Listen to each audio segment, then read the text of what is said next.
Standvaste. Standvaste Radio.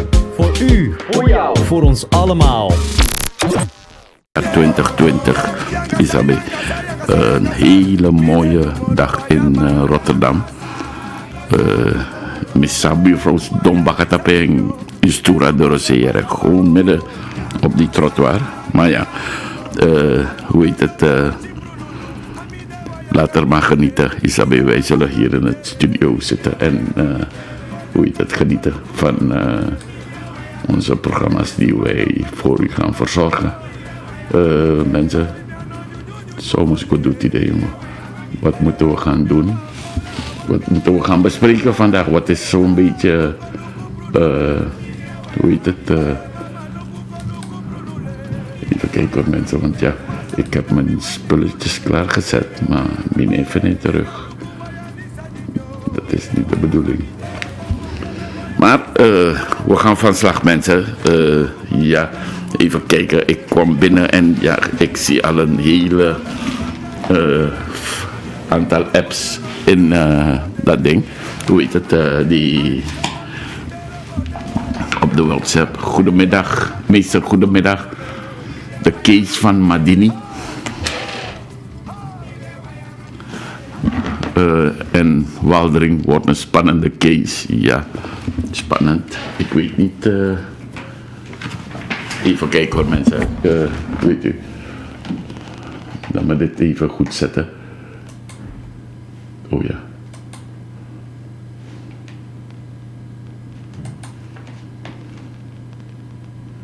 Dan heb ik dat gehad. Oké, goed zo. Ja. Het wordt een spannende case. Haar advocaat had direct een uitspraak van de rechter geëist. Maar is erin opgegaan. En de uitspraak is 27 mei. En dat is nog niet zeker. Omdat Madini heel veel bewijslast. Mooie woord, bewijslast.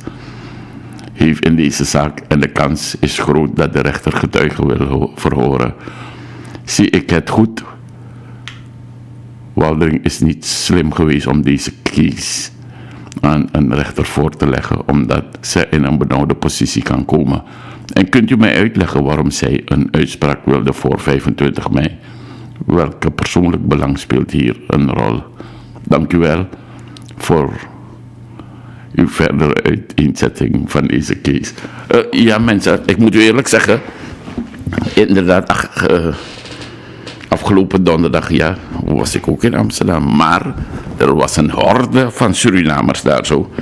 En dan dacht ik niet vrede, nee, maar ja, Isabi, de mo actie altijd, Isab vast naar man, hey jongens, maar jongen, dat de man hier is in de man, oh, je man zei tak dat bij jongens, hey, wat doe je hier? Ja, dus ik denk bij mezelf, man, de hel met dat ding, ik lees die rechtbankverslagen wel. Maar ja, je weet toch. We hebben toegang tot dit soort dingen, mensen. En wanneer wij daar zo zijn, dan kan je vragen hoe of wat en zo. Hoe is het gegaan, Isabi? Dus ja, ja, inderdaad, die zaak is voorgewezen. En de rechter heeft gezegd van, ik ga uitspraak doen, 27 mei. Ja. Mensen, wat moet je ervan zeggen? Weet u, die apper heeft gelijk, dat die mevrouw Waldering, Isabi. Hoe moet je daar... Je moet daar voorzichtig mee zijn, Isabel. Ja. Maar dit krijg je, mensen. Dit krijg je. Tio Gwinti. Fugo om naar je rechtspraak zo in Sernang. Dat je kon, ja, denk je, ja, datzelfde gaat gebeuren. Hier, Isabel. En ja, dan kan je wel afdwingen dat je een uitspraak wil hebben voor 25 mei. Ja, maar dat is niet aan jou. Dat is niet aan jou. Ik zou zeggen... Wat we hier zo vaak doen is om te zeggen, hé mevrouw, luister nou. Ik bepaal hier de regie ter terechtzetting, niet jij. Jij kan maar niet komen zeggen van ja, ik wil een uitspraak voor 25 mei. Hier, alsjeblieft. Dit zijn mijn bewijzen en dat soort dingen. En ja, veroordeel die mevrouw. Zo werkt het niet. Ja. Die mevrouw heeft een mooie woord gebruikt. Bewijslast. Ja. Kijk. Wij in de volksmond zeggen we, wie eist die bewijs. Ja, ook dat ding.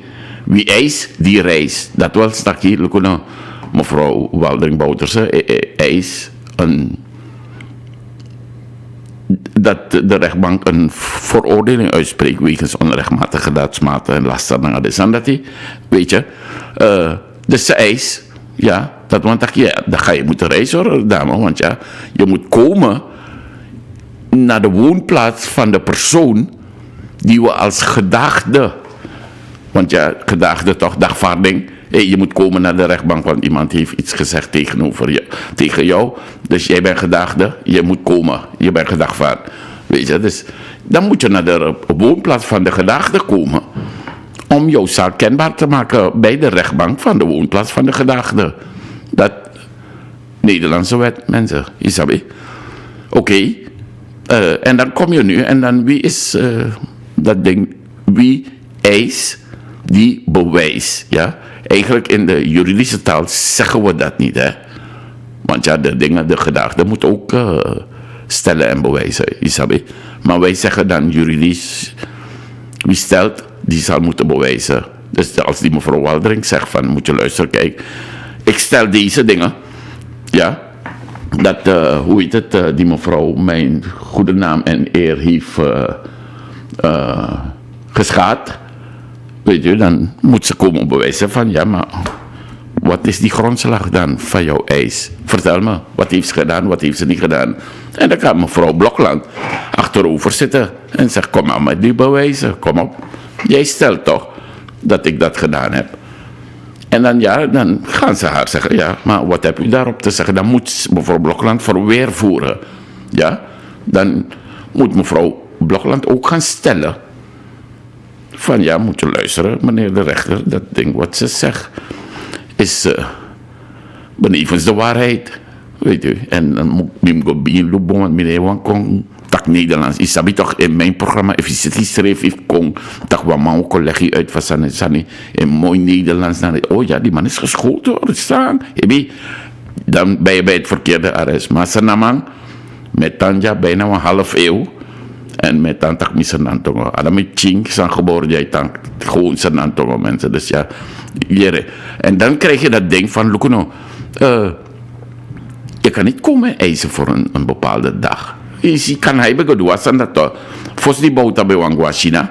Ja, man, was rechtbank eis voor de rechtbank. Dacht ja, maar ja, er moet een uitspraak komen. En dan is de man die zegt zo'n soort memory. Dacht ja, ik kan komen eisen en stellen wat ik wil. Zo werkt het niet, mensen. Bij die zaak van mevrouw Blokland versus mevrouw Waldering-Bouterse heeft mevrouw Bouterse een paar getuigenverklaringen afgelegd. En ja, kijk, dat wordt gezien als bewijsmateriaal. Hè? En daar moet je voorzichtig mee zijn. Want als je dat als bewijs aandient, en net als die mevrouw Blokland, die heeft weer als tegenbewijs nou die verklaring afgelegd van de politie. En dat is een officiële staatsorgaan. Die je niet zomaar naast je neer kan leggen. Want dat ding heeft een bepaalde waarde. Snap je, mensen? En even voor mensen, ik heb mijn telefoon uitgedaan, want ik wil mijn verhaal doen. Ja, dat ding heeft een bepaalde waarde, ja, in de rechtbank, omdat het komt van de politie. Dus dan moet je de politie de voordeel van de twijfel geven. Ook al, ja, hoe sabitak de man corrupt, de mij doet die dat in een. Maar ja, is een officiële stuk van het land van herkomst van deze mevrouw Waldering-Bouterse. Dus je moet daar voorzichtig mee zijn, ja. En wat krijg je nu? Die mevrouw heeft ook daarnaast als ondersteunende en ontlastend bewijs gegeven. Welkom, ik luister. Goed zo. Blijf luisteren. Ja. Oké. Ja. Als ondersteunend bewijs heeft hij ook een paar getuigenverklaringen voorgelegd aan de rechtbank. Van ja, maar je moet dus luisteren. Kijk, deze mensen die hebben gezegd van ja, het klopt niet. Want ja, waren ze erbij? Prima. Snap u? Maar kijk, als je met getuigenbewijs komt, dan gaat de rechter daarnaar kijken natuurlijk. Want ja, u hebt dat overleg. Dat die naar de man. Zij getuigen in het voordeel van mij. En dadelijk, mevrouw Blokland mag ook getuigen oproepen. Ja. Dus mensen, wat zie je hier gebeuren? Ja, Isabel Weegschaal toch voor vrouw Justitia. En ja, die mevrouw Waldering-Bouterse, die legt haar verweer en bewijsmateriaal, alles in de weegschaal. En dan krijgt mevrouw Blokland de kans om die van haar ook te zetten. Ja. En dan wordt er afweging gemaakt. Is dat zo weer te kassen aan? We weggaan. Ja. Tel ik ook door een punt om te zeggen van nee, goed. Het houdt op. De weegschaal slaat naar jouw kant. Of de weegschaal slaat naar jouw kant toe. Isabi. Je weet toch in Nederland, onderling, wanneer een zaak bij de rechtbank is, moet je voorzichtig zijn. Je moet die rechter de kans geven en de ruimte om alles zelf te beoordelen. Dus met name dingen als, we noemen dat subjudice. Met een mooie Latijnse term. Dat die tegen mij, ja, maar ik zeg niet subjudice. Want mij begrijp je, snap je? Maar nogmaals, kijk, als je die getuigenbewijs overlegt als bewijsmateriaal, wettig bewijsmateriaal, ga je dat voorleggen aan een rechtbank, dan is een rechter verplicht om daar naar te kijken. En die rechter zegt, oké, dit is op papier. Maar die hele zaak draait om iets dat, ja, kijk, iemand legt een papier, een procesverbaal voor aan mij en zegt van, aan de hand daarvan ben ik tot deze slotsom gekomen dat die mevrouw Bouterse dan de dader zou zijn van de diefstal van die diamanten. Ja? En wat krijg je nu? Die rechter gaat zeggen van oké, die getuigen van jou, die kunnen jou ontlasten. Dus ja, laat me die mannen horen. En dan, ja, hoe ga je dat doen? Ja, die mannen wonen aan de overheid. Ja, hoe doe je dat? Ja, je kan een rechtshulpverdrag die Suriname en Nederland hebben gebruiken door te stellen van, moet je luisteren, kijk nou, ik wil het fijne hiervan weten. Dan hoef je niet per se naar Suriname te gaan. Je kan vragen daar aan dat ding in Suriname van, moet je luisteren, PG, kan je voor me vragen, zo iemand oproepen en dan dit soort vragen aan hem stellen en kan u dan me berichten wat de uitkomst daarvan is. Dat kan. Je kan ook zeggen van, ja, moet je luisteren, wat is het probleem dat iemand niet hierheen kan komen om in persoon gehoord te worden door mij. Want mensen in moet vergeten, kijk, dan gaat de minister van Justitie hier die vragen van de rechtbank doorgeven aan de minister van Justitie in Suriname. En ho even, stop. Want dan komt het bij meneer Stuart Getrouw. En Stuart Getrouw naar familie Bouta. En dan zie je wat wij gecreëerd hebben. Dus ja, dan gaat het in het haar nadeel kunnen uitvallen van ja, maar ja, in hoeverre is dit ding betrouwbaar?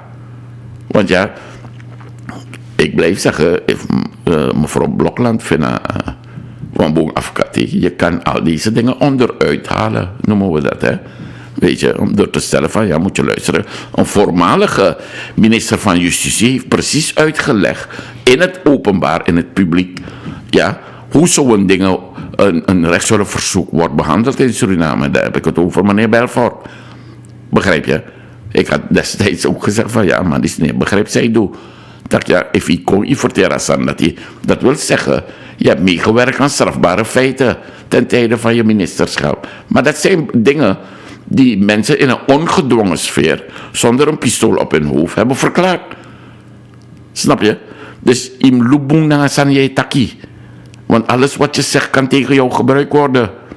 Dus je moet daar vreselijk voorzichtig mee zijn.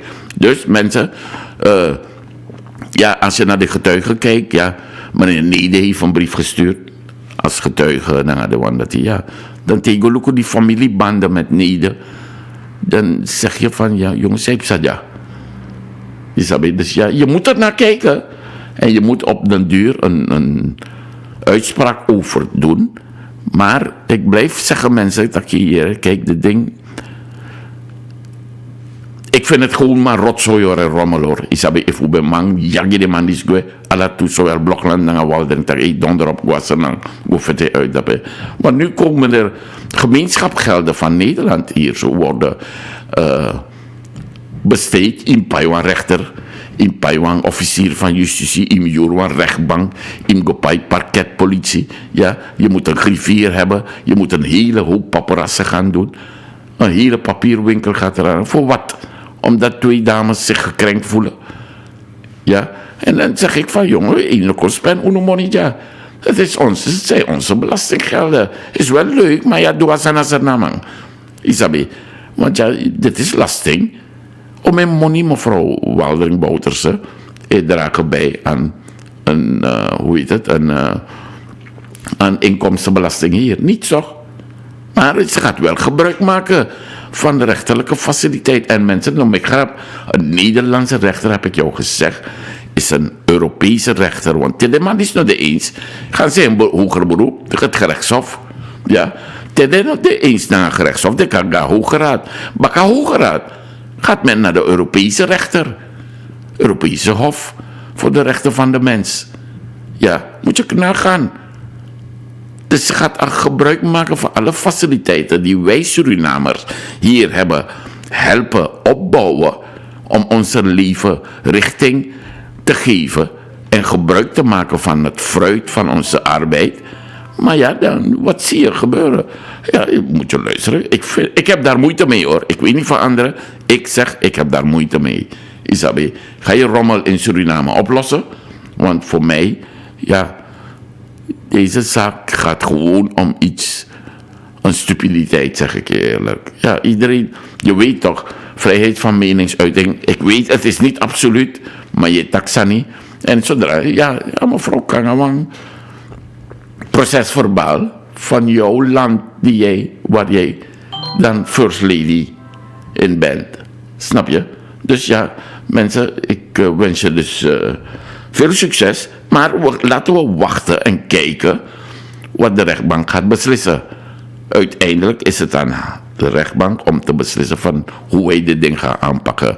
Maar 27 mei, ja, moet je niet veel verwachten, want de rechtbank kan zeggen van, ja, moet je luisteren, ik ga deze zaak aanhouden en ik ga nog een paar getuigen willen horen. En ja, voordat ik een uitspraak doe. Ja, dan 27 mei is 2 dagen na de verkiezing. Isabi. En je weet hoe wij Surinamers zijn, toch? Wij Surinamers, ja.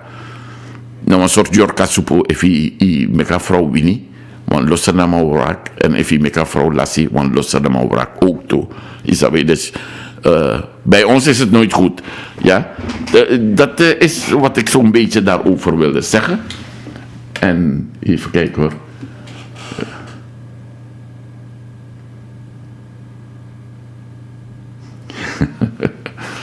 Petituur. Succes met uw petituur in rechtswege. Petituur means boodschap. ja, dank u wel. Oké, mensen. Blijf die app sturen, want ik heb mijn telefoon even uitgedaan, mensen. Ja, wat is 27 mei Usa Arki. Isabi Kogi, een rechter, ateng voor Lukusamus doen aan een zaak die ze. En dan, ja, zal ik u weer berichten, Isabi. Ja, kijk, als je met een hele horde mensen daar naartoe gaat, mensen, dan zijn vervelend, zo, Isabi. Maar goed, blijkbaar speelt het in de Surinaamse gemeenschap en men wil dat weten. Isabi, uno, voldobi, actie, sensatie en al dat soort dingen. Begrijp je, mensen? Dus ja, wie ben ik om je te zeggen van, ja, je moet dat niet interessant vinden, Isabi. Als jij het interessant vindt, vind ik het ook interessant om je uit te leggen hoe dat ding in elkaar zit. Maar inderdaad, die mevrouw heeft gelijk, dacht ja. Ja, en daarom heb ik in mijn programma gezegd, een advocaat moet een kansberekening maken. Ik ken een hoop advocaten, zeiden mij door de man, oké, een cliënt is binnengekomen. Ja, mevrouw, u wilde gaan? We gaan. Zonder te kijken naar die kansberekening van ja, maar, moet je luisteren, ga jij het halen? Zie ik een overwinning hierin voor jou? Want ja, de rechter, als je het niet gaat winnen, deze zaak, dan word je veroordeeld in de kosten van die rechtszaak. En ja, dat kan oplopen, mensen. Isabi. En van de man is de man is zo sorry dat dan nee, paai. Dan krijg je weer een hele schande vlek voor zo'n man die gebruik heeft gemaakt. En dan ga ik ervan uit van dat de weegschaal een negatief uitslaat naar Suriname toe. En je weet toch, dat gekonkel van Suriname. Ja, witman, slavernij, kolonialisme, al dat soort nonsens. Ik zeg nee, het slaat maar over, Europese hof. Weet je, dan tegen de man. Dus dan dat hij. Maar even op paying, dan krijg je weer een slechte naam. En dat is je moet die griffierechten betalen, toch mensen, Isabel. Maar goed, het is aan die mensen hoor, Isabel. Laten we niet voorbarig zijn. Ik hoop dat ze dat wel gaat doen, Isabel. En Surinamers eer hoog in aanzien houden. Omdat, ja, kijk, Suriname heeft al zoveel rotzooi op zich heen, mensen. Dus ja, Suriname is niet gebaat bij nog meer van dit soort zaken. Ja. Ik stop daarmee hoor, met die zaak van mevrouw Blokland versus mevrouw Waldrik Bouterse. Laten we wachten tot 27e. En dan zullen we daar meer informatie aan u over verstrekken. Ja, wat was een beetje deze week nog een beetje van belang is, meneer Hoefdraad. Ja, daar zie je ook weer zoiets, hè, Isabel. Biggie Memre. Ik kan doen wat ik wil, ik mag doen wat ik wil en ik doe het gewoon, Isabel. Ja, doe het, de nonsens dat hij toch, Isabel. Je speelt echt sterk in de Surinaamse gemeenschap, want ja, de DNA, de coalitie heeft al bepaald van, ja, moet je luisteren, kijk, we gaan die man niet in staat van beschuldiging stellen. Dan denk ik bij mezelf, oké, goed, dan hoef je het niet te doen. Ja, en dan als je met die gedachtegang loopt, dacht je, ja, oké, goed, dan kan de PG niks doen meer. Ja, hij bekijkt het maar, lekker voor hem. We horen gang, dan kan de man doen niks. Ja, dan zeg ik, kijk, dan moet je je hoofd gaan gebruiken, want je kan reserve DNA-lid. Dan moet je toch je eigen wetgeving kennen. Want als je nou je eigen wetgeving, ja, dan, daarom zit je in deze problemen. Omdat jij, je noemt jezelf DNA-lid en jij kan niet eens, je eigen wetgeving ken je niet. Dat is een hele mooie. Ja, dus wat bedoel ik daarmee? En mensen, kijk nou, ik zeg u altijd in mijn programma. En je weet toch, ik wil je laten schrikken. Ja, ik ben een leugenaar hoor, je moet me niet geloven. Je moet jezelf geloven. Ja, je mag mij nooit geloven. Ik zit hier achter dat microfoon. Ik kan je van alles zeggen en nog wat. Maar look nou, Malik Abdul, Wang Sabasari, al die mensen die daar in die commissie zitten, die kunnen jou van alles vertellen. En ik ook. Ja, omdat jij niet weet waar je het over hebt.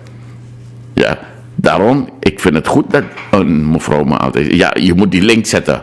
Zet die link. Ja, dat moet je hebben. Mensen die kritisch zijn en zeggen, ja, ik had het wel mooi. Maar laat ons zien, dan zet een link. En dan, ik ga u tijd geven. Kijk, laten we zelf op onderzoek gaan. Ja, dan moet je jezelf overtuigen.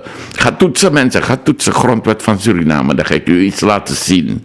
Ja, ik heb gezegd, oké, de DNA die zegt van mij, ja, de hel met jouw PG. Wij gaan die man niet in staat van beschuldiging stellen. Je bekijkt het maar. Maar je moet wel weten. Maar in die tussentijd dat ik praat, ga maar toetsen even op grondwet. Dan gaan we wat zelf, de grondwet van Suriname, hè, lief Nederland, grondwet Suriname, Isabel. Zoek het even op, dan ga ik u wat wijzen. Ja, we gaan samen op onderzoek uit. Maar nogmaals, if de DNA-leider schrijft nog op de EG-wet, ja. Dat je kon die dacht, ja, hoe heet het? Ja, je bekijkt het maar. Ik ga die man niet in staat van beschuldiging stellen. Ook contact. Alle soort nonsens naar de ander, ja, die ding is zwak en noem maar op, ja. Weet je, if you want nakwan dat mensen, je vindt gewoon tiki toch, Isabel. Maar dat ding snijdt geen hout, want jij, de DNA is fout bezig. Je kan niet gaan onderzoeken naar die beweringen die dingen heeft gedaan. Jouw taak als DNA is alleen maar één. Ja, look nou, een minister wordt verdacht van strafbare feiten, ja, tijdens zijn bewindsperiode. Politiek, wat betekent dat voor mij? En bestuurlijk, hoe zit het bestuurlijk? Kijk goed, bestuurlijk, net als Chitan en Sapun. Ik moest daar op een bestuurlijke bril, door een bestuurlijke bril naar kijken.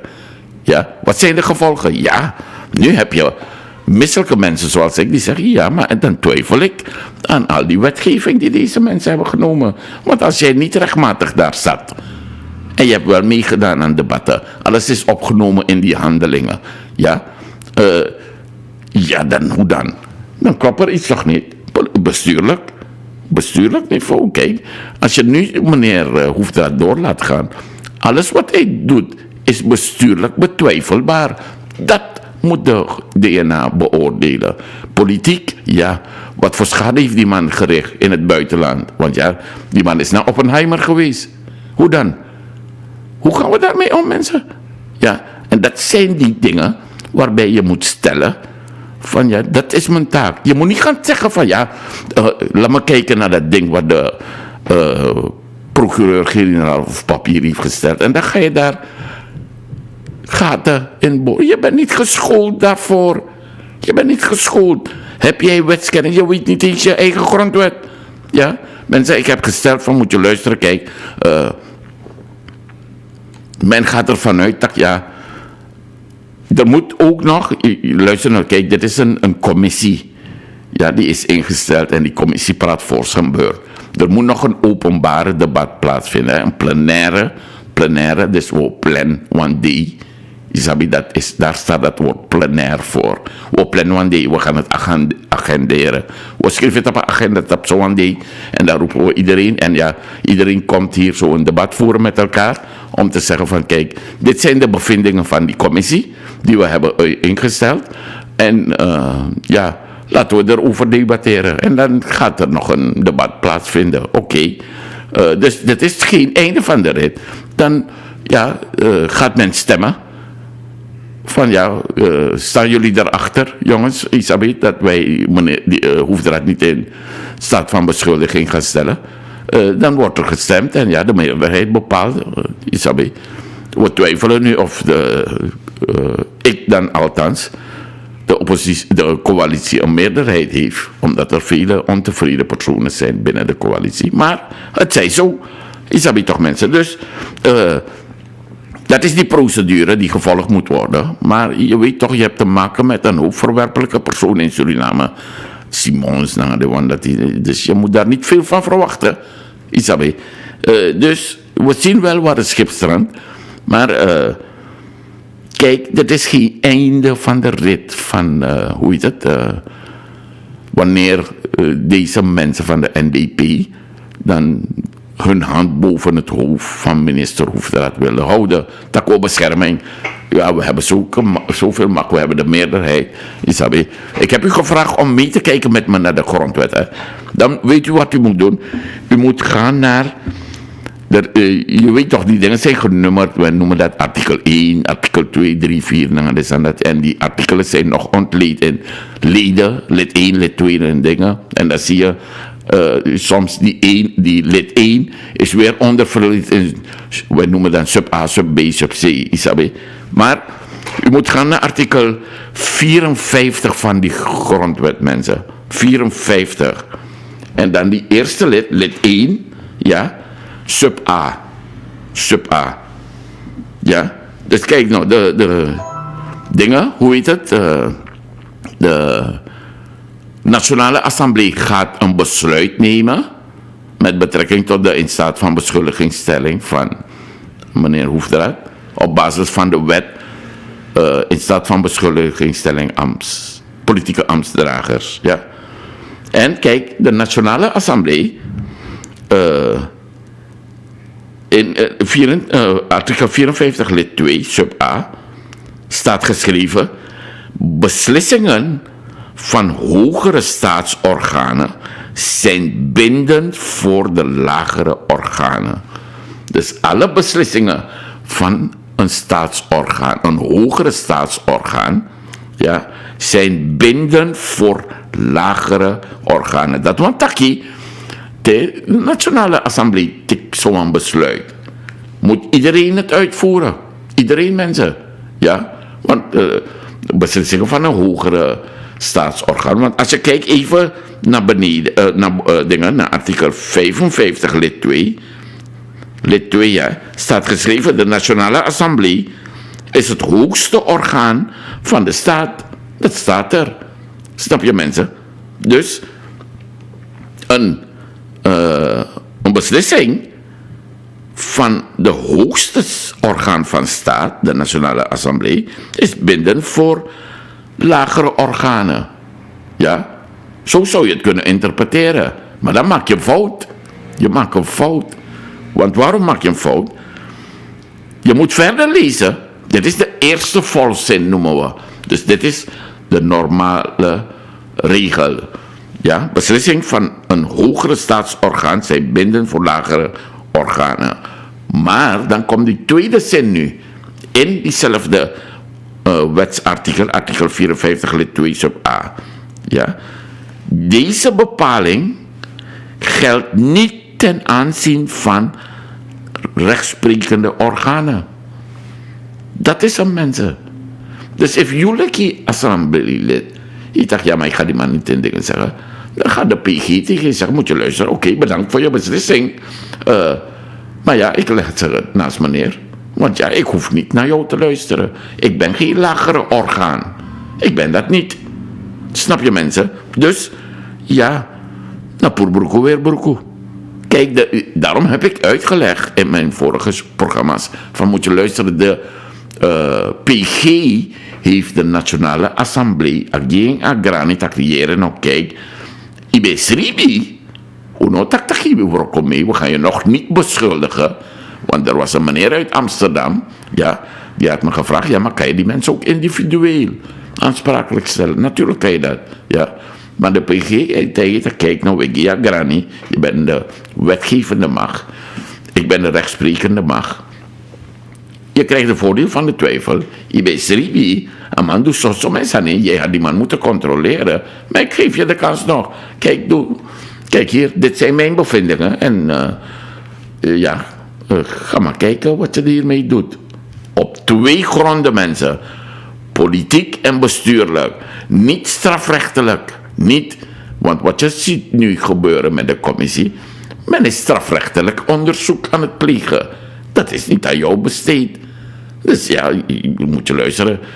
Ik begrijp dat niet. Maar ja, kijk, de chimchilaulo mensen, je kan tegen denken. Ze geloven alles. Maar ja, oké, is jouw dingen.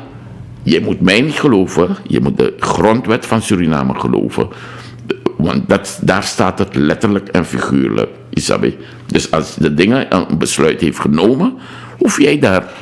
Je kan het gewoon naast je neerleggen, mensen. Dus ja, de PG, Isabi. Even kijken hoor. Meester, ik heb gisteren naar Limbo gekeken, YouTube live. De paarsen praten met een groot grijns op hun gezicht. Volgens hun is de oorlog al gewonnen. De beer is al geschoten en de huid al verkocht. Ja. Maar ja, goed. Ja, man, dat is dus daar moet je geen tijd aan moeite aan besteden. Even kijken, attentie, de plenaire vergadering vindt dan plaats op 18 mei aanstaande. Ja, zou kunnen, weet je. Ik hoop het en zo, want ja. Maar nogmaals, mensen, het is lastig, weet je. Kijk nou, je moet nagaan. Limbo, dan kan ik praten. Man komt BV naar de Zantaki. Oh, lassie, wat is dat hier alles. Nee, maar ja, nogmaals, mensen, je moet daar geen tijd en moeite aan besteden. Is lasting. Lasting, Isabi. Want ja, ik kan u verzekeren dat ja, de PG gaat niet zeggen: oké, dan kan ik niks meer doen. Dan stop ik die zaak tegen meneer Hoefdraad. En je ziet die vrijpostigheid van Suriname. Daarbij la fuya tak de man, tak de mas donkba. Weet je, want ja, kijk wat er gebeurt, mensen. Hoefdraad en Bouterse, want ja, allemaal tak, ja, maar Bouterse weten, hij is zo'n onschuldige lammetje, Isabi. Nee, wat doen die mensen? Dezezelfde zaak, de man rekenen inderdaad, like sa, ja, de man winningba. Ze grijzen, want waarom? Men wil geld weer hebben van de centrale bank. Isabi fugo praten, dus voor sa verkiezing kom, wanyama money. En dan wie naar ons komt, is dan toch iemand komt? Je bekijkt het maar, jongen. Isabi, uno en nyama money, we meka precies naar de stand. Wie naar ons komt, una trobi. If ambtenaar moest bij, brada anomisan mi las verkiezing of mi winverkiezing. If mi winverkiezing, mi fasi. Want dan ja, alles, Spanje, alles. En dan zal ik hoe doen. Begrijp je? Dus dan hebben ze wel een probleem, ja. Maar ja, if you voor de karing, if you isabi tak yo lassie, they kan doen dus dan is je panja alles, isabi. verschroeide aarde. Dus overal pemegwe, met bro alles kap, ala de manyabong, ala de guyababong takia. Te je waka kono jongen angri kirmi en kombro kwam manyabong. Maar de man kapabong. Ala petit, ispit neni, isabe, dat noem je verschroeide aarde. Mi wan drinkwater, ja, maar dat kan niet, want de Vosman, de man vergiftigt water. En dan zo krijg je, en daarom, het is sommige is duidbaar over Afrika en Pina naar de Sanda, die Venezuela, dat komt door deze mensen die jij gekozen hebt.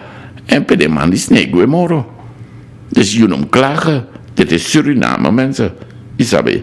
En ja, ik had het over dat geld. Dat de man want tikkie.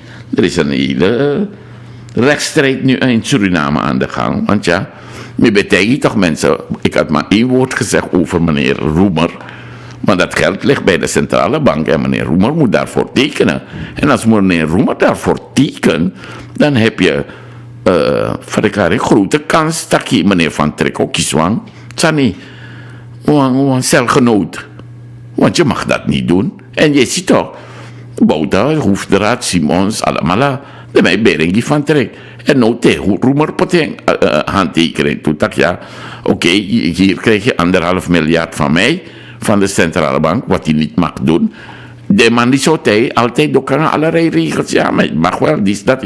Alle soort van. Ja, als het mag, dan zei de Van Trek stond dat. Isabe. En ja, Hoefdraad schreef. Mijn opa gebruikt begeden. Want ja, na Hoefdraad gaat Roemer, na Van Trek gaat Hoefdraad er ook aan moeten geloven, mensen. Isabe. Maar ja, het is onbevestigd, hè, mensen. Maar Isabi Sambout, hij doet al. Sommigen hadden in de wand doen Samiwani. Nou, met benoem Sani. Hoogaard. Hoogaard, in het doen Samiwani, lek oudste lid. Dan ben ik Anton Paal. Dus je hebt genoeg. Je kan naar een blik bruine bonen. Je kan haren op, je ziet zo'n bruine bonen. Ik kan kiezen welke ik wil. Zodra je tak, je lekt me voor toe, je naam met beëdiging. Isabi. Zodra je kari contact, ik lek me voor toe. Hij me kom, Isabi, die lonko, die doen, ja, niks aan de hand. Ik begrijp. Dus, if Roemer het doet moeilijk, ja, die andere man staat al in de rij, mensen. Want ja, meneer Leslie Winter is laatst benoemd, in de Raad van Commissarissen, regeringsraad Raad van Commissaris voor de regering. Om de regeringsbelangen bij de centrale bank veilig te stellen. En ja, if Roemer nog aan doen, ja, wegwezen. If Roemer doen, ja, grote kans dat als daar Richelieu samen Van Trek. Dus ja, skapu dan wat zeg je met die? Minus sapsago doen naar causa bana. Dat me betekent mijn programma met betrekking tot Roemer. Maar, oké, prima. Maar mensen, kijk nou, dan krijg je dat ding, de monjama money, naar de sandatie. Isabi, wie gaat ervan genieten? Niemand. Heeft 10 jaar in lange, je spent zo mijn money. En je gaat er nog een 1,5 miljard tegenaan gooien. Gelden van de bevolking van Suriname. Oké. Ja. Het is aan Suriname. Wij wonen hier. Jongen, doe je dat niet. Wij praten er alleen over. Maar dan met elkaar nemen, meneer Leslie Winter. Jereno. Wie is die man, jongen Leslie Winter? Man dat Isabi. Je ziet dat die Leslie Winter ja, niet een persoon is van onbesproken gedrag. Isabi, mensen. Ano wang sang. Ja, ik kan takkie. Even kijken hoor. Bouters heeft genoeg kaarten om terugval te winnen. U doet een gewaagde voorspelling, ja. Ik wens hem veel succes.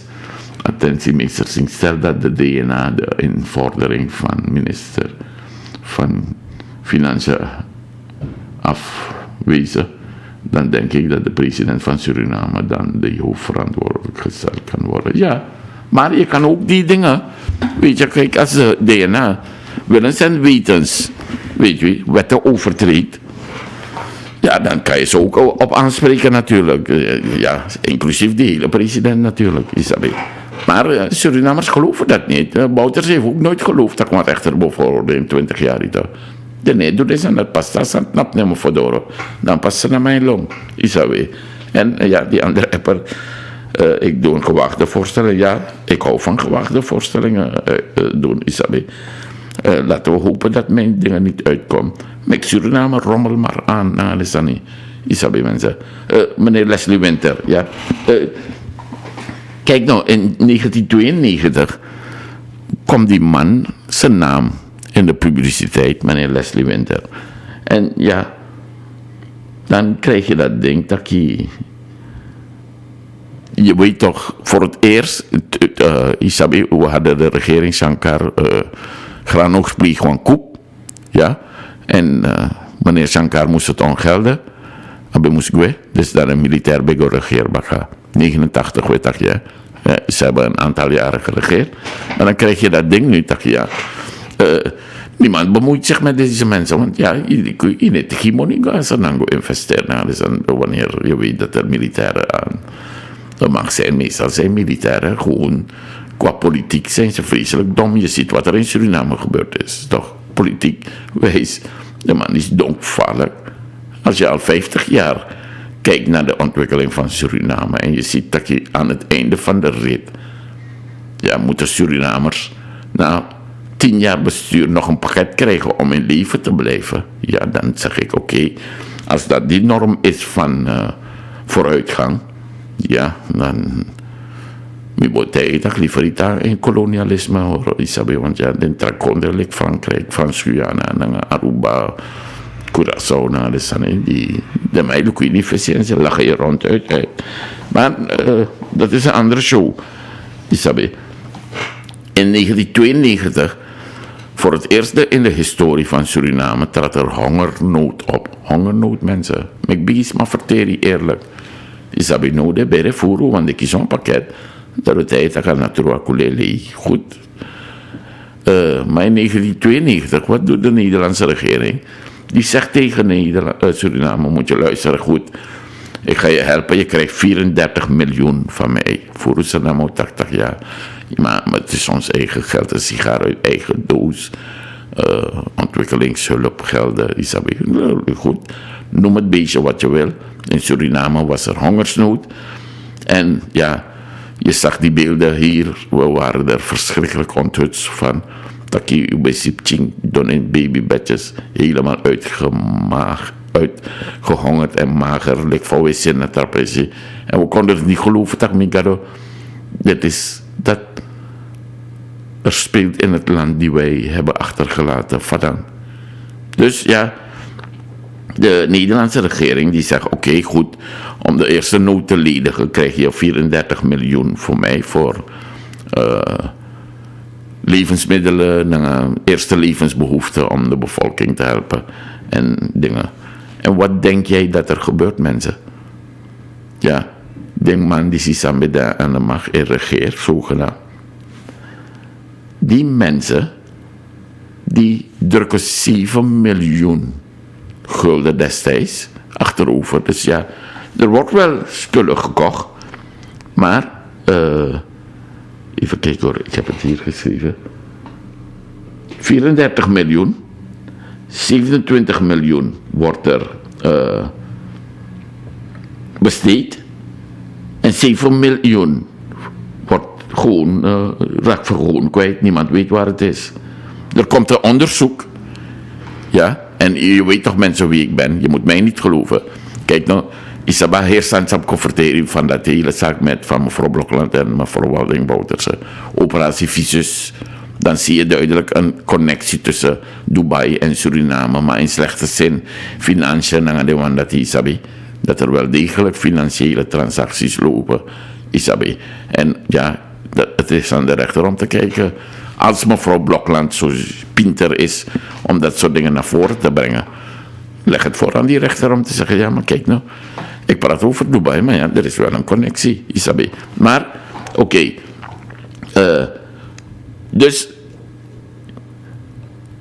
je moet dat ding in deze context gaan plaatsen. Hè?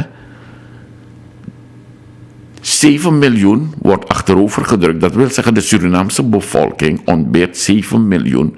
Omdat waarom? Zijn politieke leiders vinden, Junaf Kisamoni, afi verhonger, het interesseert me niet. Ja? Er komt een onderzoek. Ja? Niet operatie Visus, maar mensen, ga toetsen. En dan kijk, dit is mijn wereld waarin je komt. Ja? Want wij lezen alles, wij onderzoeken alles en wij praten erover. Surinamers hebben hier nooit van gehoord. Die tegen. Oh ja, ik ken operatie Visus. Ja, tegen. En het is onze plicht voor tegen jou. Het is onze plicht om je te informeren en te zeggen. Goed zo. Zo hoort het. Snap je, mensen? Dus ik ga u een andere operatie geven, waar je naar moet kijken wat er in Suriname gebeurd is met onze politieke leiders. Ja? En hoe heet dat ding waar ik u naartoe wil loodsen? Kijk, u moet gaan intoetsen, mensen. Je moet multitasken. Je arkina yesi, je tiki toefinga, ai. Nee, hoor, gelijk, op een computer, dan moet je intoetsen. Intoetsen, mensen. Ja? Gewoon intoetsen. Deze 2 letters, woorden, moet je toetsen. Ja? Dan moet je kijken wat onze politieke leiders doen. Isabe. En ja, misap zou je tegen ja, maar dat bakar schrijven. Het is onderzoek van de Fiat en noem maar op. Naar het handelen van Surinamers. Die een link heeft met Nederland. Omdat 34 miljoen komt van de staat. En Migia Money, ik wil weten waar dat geld is besteed. Isabe. Dus mensen, laten we kijken. Wat moet je toetsen? Je moet intoetsen naar lekker als aan die operatie Visus. Weet je, die infiltratieonderzoek. Je moet intoetsen nu Begro insulair. Begro en dan schuine streepje insulair. Toets het in op Google. Toets het in. Begro insulair. Staan vast toch? We hebben hier kader. Isabe. Kijk maar. En dan probeer een beetje te lezen wat daar staat. Jo, lees je? Ik ga een paar dingen zeggen. Kijk, er zijn 20 politici betrokken bij deze verduistering van gelden in Suriname. En 7 militairen. Minaf tegen de militairen. Bouter Grano's, Abrahams, dat Isabe. Oké, ja. Er zijn een paar namen genoemd, mensen. Ja. En dan moet je kijken naar onze mensen, die verklaring, hoe onze mensen verwerpelijk zijn. En ik noem namen, want het staat duidelijk in die Fiat-rapporten genoemd. Dus in afspamisrevie. Een van die namen is van iemand van de NPS, meneer Arti Jesserun, ondervoorzitter destijds van de NPS. Ja, ten andere ook van de VHP, meneer Dilip Sarjo, penningmeester. Dilip Sarjo, ja. Ja, ten andere, die was Henk Goedschalk, president van de Centrale Bank. Want president heeft vervoeren, mensen. En je hebt nog 1 persoon die ik noem, ja. 1 belangrijk persoon die nu een belangrijke rol gaat vervullen in Suriname. Dat is die meneer Leslie Winter. En wie was meneer Leslie Winter destijds bij het verdwijnen van deze gelden? Hij was een topambtenaar bij, even kijken, het ministerie van Handel. Ja. Nu heb je de pop aan het dansen. Isabi. En ja, als je kijkt naar hoe Henk Schoetgalk is gekomen. Isabi toch? Meneer Henk Schoetgalk volgde meneer Schultz Setny op in 1984. Als president van de Centrale Bank. Isabi. Maar dat die Henk Schoetgalk die de hele wereld weet, ja, daar zag je een intrede van de Colombiaanse maffia in Suriname. Want ja, de man bewan Lin via Sernang $50 miljoen en meneer Schultz Setny wilde dat niet. En ja, hij werd vreselijk bedreigd en hij moest vluchten. Vlak voor de dingen, Isabi. Dus het was een onveilige situatie, Isabi, voor meneer Schultz Setny. Heel jammer. Maar ja, dit soort dingen gebeuren in Suriname. Mensen, Begro, Bernard Eduard Gerard, Rudolf Otto en dan schuine streepje, naartoe bedrijven. Insulair. Isaac Nico Insulair, ja. Isaac Nico, Suriname, laat me het zo zeggen, Utrecht. Leo, Anton, Isaac, Rudolf. Insulair, Begro Insulair. Tea ting lezen, tjun, zo lezen, dat ik ook onderzoek naar mij doe. Van we belazer op wereldniveau mensen. Dingen die je komen helpen. Omdat die bevolking lijdt honger. En ja, dan ineens spanserif, je doet maar gewoon maar raak. Begrijp je mensen? Maar oké, goed. Het is een keuze, zeg ik, van wat wij doen. Want je kan ook zeggen, hier moet je luisteren. Kijk, ik ga me gedragen. Ik zorg ervoor dat me niet doen in nonsens is. Maar ja, als jij dat niet wil, wie zijn wij om jou te zeggen van ja, moet je luisteren. Kijk nou, je moet je netjes gaan gedragen naar de standaard. Als je daar niet voor gebeurt, dingen. Even kijken hoor mensen. Iemand stuurt dat dingen voor me hier. Thanks voor de link, minister. Ja, ga maar lezen. Is toch prachtig dit, weet je. Dan weet je zelf, dan geloof je mij niet, dan geloof je je eigen ogen. Dan ga je zelf zien. Dat hier nou, heeft ze naar mij pina. Dan kon er jipje naar money. Ja, en dan, ja, wat dekati voor money. Ja, dan zijn er rapegaar mensen. Isabel, dus ja, dan moet je vreselijk voorzichtig mee zijn. Er is nog iets anders dat speelt met, hoe heet het, die meneer Hoefdraad. Want kijk nou mensen, Abdul na alle de man, die kan doen zij wani. Je kan doen en laten wat je wil. Niemand, nee, spangen joh. Isabel. Maar, je weet toch, meneer Hoefdraad heeft die dingen, Oppenheimer ook bedonderd en belazerd. Je ziet wat dan toch, je gaat alleen money. En dan kies aan money, dat je bedonderd de boel. Oké, kan. Je heeft niet gewend, dus maar na onhoef tijd, dat je hem doet aan het. Maar, mensen, kijk nou. Ik moet rekening houden met mijn tijd, want ik heb nog 50 minuten te gaan. Ik wil iets anders gaan vertellen, Isabel. En dan ja, gaan we... kijk, u moet het zo zien. Vandaag is een voorsprong die je krijgt voor mij op aanstaande dinsdag. Daar ga ik er uitgebreider op in, want ja, ik heb dan veel meer tijd. Isabel, dan nu. Dus ik moet enorm gaan inkorten, Isabel. Dus ja, even kijken hoor mensen. Ja, oké. Dan moet ik gaan aanpassen. Hè. Kijk, je ziet zoveel ellende gebeuren in Suriname. Ja, dan, wat denkt de Surinamer? De Surinamer denkt, man, Isab Samondo. De hel met dit ding hier, hè. Isabel, dan ik stap over naar de VHP, want ja, wij konden erachter, operatie Visus, Begro Insulair nu. En ja, trouwens, maar ik kan maar trouwens, baka, pika lezen. Isabel, oké, dan ben je op de hoogte van zaken. Dat moet zo zeggen. Maar wat denk jij dat er gaat gebeuren in Suriname? Arken een programma ligt niet voor nou. Dan ben je geneigd om te zeggen, man, dan moet je luisteren. Ik ga deze mensen afstraffen, jongen, 25 mei. Nou, deze mannen krijgen mijn stem niet. Dan je naar Tracito. Dan ga ik naar de oppositie, mijn opposant. En mijn opposant wist dat. Ja, eigenlijk, kijk nou mensen, ik blijf hiermee in mijn maag zitten. Daar heb je ABOP. Isabel, maar ja, oké, dat is in Brunswijk ben nou een VN-conferentie of naar CARICOM. Ik wens je veel succes. En met Katja Bordogo, likkie ondervoorzitter. Weet je, dat wordt lachen. Nooit meer resideren, want ja, schoten hoording. Isabel, maar, dus, ik kan go, een stem op Brunswijk, ja, is een verloren stem, mensen. Een stem op de ABOP. Ja, ik heb altijd gezegd, kijk, ik vind meneer Marinus B. een beter kandidaat die de binnenlandbewoners kan vertegenwoordigen. Ik heb mijn bedenkingen met meneer Belfort, omdat ja, tijdens die tijd van meneer Misijan, Martin Misijan, no, zijn bij de minister Justitie en later vervangen. Dan kreeg je meneer Belfort.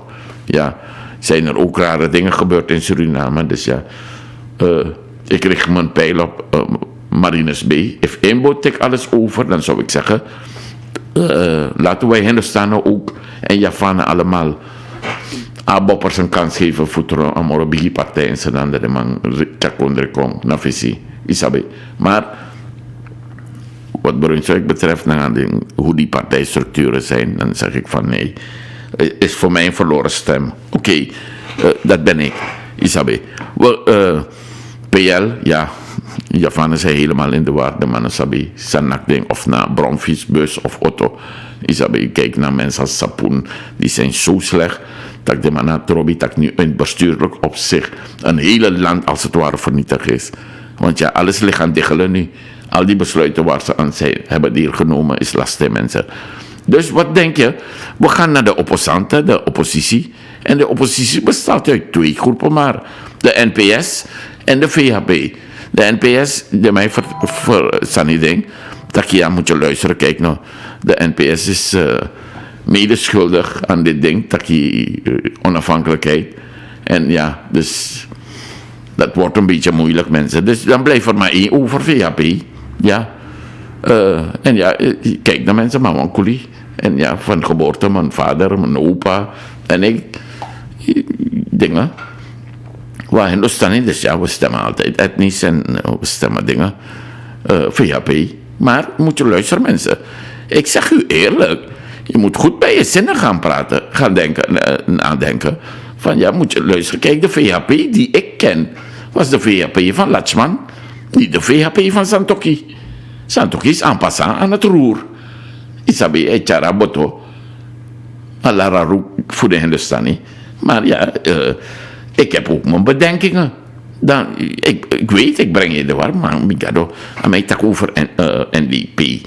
Nou, aan mij tak over via. Ja, kijk, je moet gewoon neutraal blijven. Terwijl mij doe boem, tak boem. Maar terwijl mij doe stom, moet je het ook aankaarten, toch mensen? Isabi. Want wat ik zie, van moet je luisteren, kijk, al die mensen die bij de NDP zaten, en ik noem ze gewoon criminelen hoor, want die man voeren van volk, dan die man met misbruik voor gemeenschapgelden, algemene middelen. En mij abrakono, dat we gaan naar de opposanten. En die mannen worden op podia's ontvangen en ja, die mannen, ja, je bent komen steunen, weet je, uitbundig.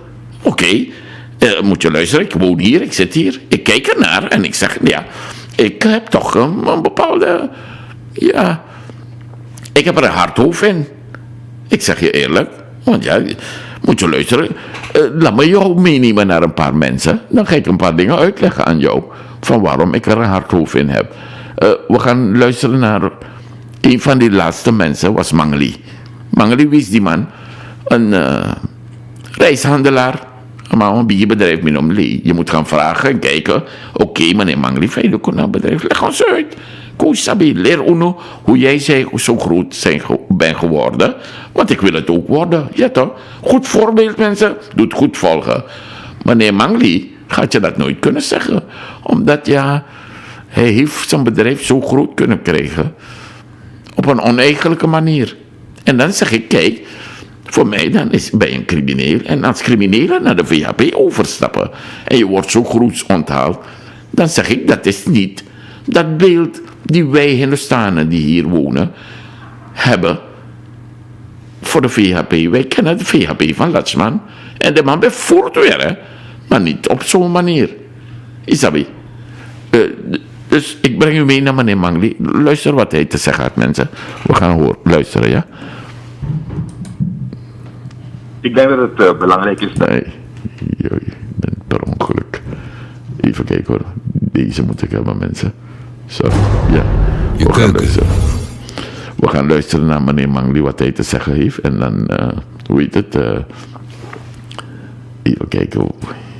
Ja, we gaan luisteren, mensen. Ik ben vriend geworden met meneer Bouterse. Ik ben nog goed met hem hoor. En ik ben te gaan ondersteunen. De heer Bouterse was geen president. Of had niet geen macht inderdaad zodanig dat je zegt, hé, je gaat die man goed houden. En ik heb veel en heel veel voor de partij gedaan.